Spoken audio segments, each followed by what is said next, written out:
My next goal in the Skiing States project is Utah. Utah is second only to Colorado as the most famous state for skiing. This is due to the easy accessibility of good terrain and snow in the Wasatch Range next to Salt Lake City. Kings Peak, the state high point, is far from those crowds. It sits in the Uinta Mountains, a rare east-west aligned mountain range. The Uintas are best known for dinosaur fossils, exploitive gas development, and extreme remoteness in the higher regions. I consider it the third hardest state high point in the project due to the long 36 miles of winter travel to get in and out.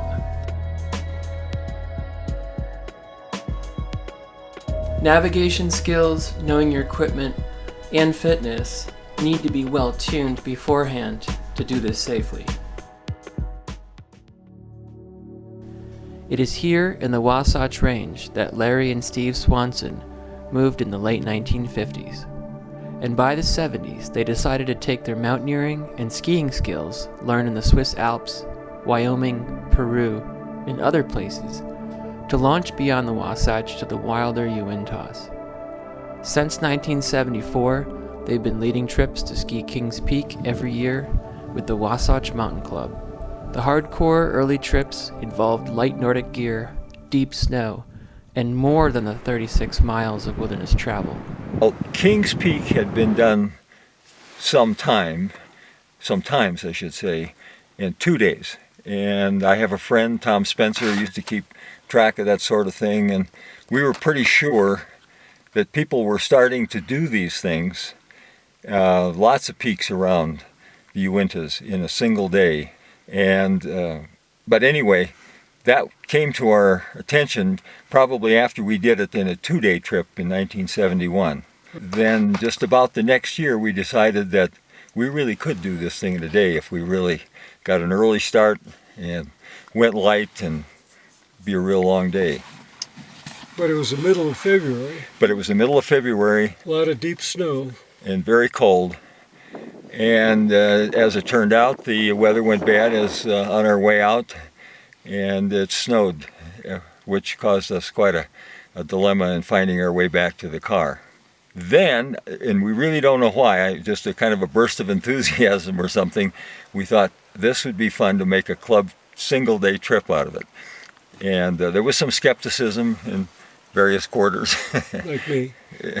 But we did it. And so we've been kind of doing it almost every year since. Every year. We've never failed. Okay, so I have missed some years. I was overseas and one thing and another, and Steve missed a couple years, but pretty much it's either been you or me. Oh, it has always been for sure. Yeah, one of us. And this was our 44th time.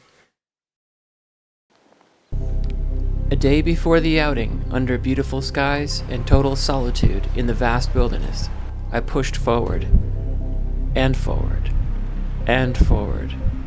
Only after 8 miles could I actually see the peak, and it still looked really tiny on the horizon.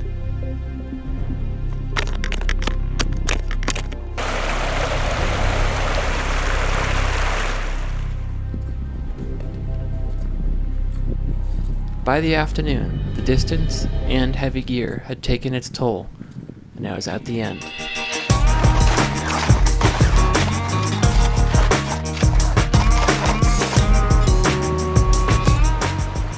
On day 2, the Swansons' 33rd Kings Peak ski team arrived, with the strongest leading the forward team. I followed the middle of the strung-out group and traveled across wind-swept marsh. This time I felt strong, but the weather had different plans.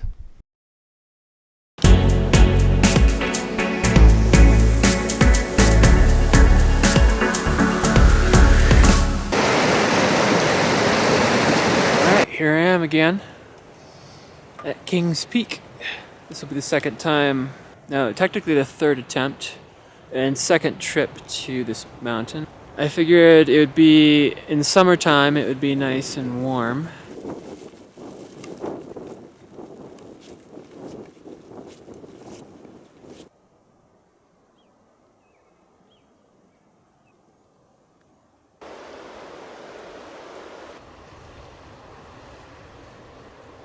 This is definitely the moosiest high point ever. There's been 7, 8 moose on this one trip just in the first 8 miles.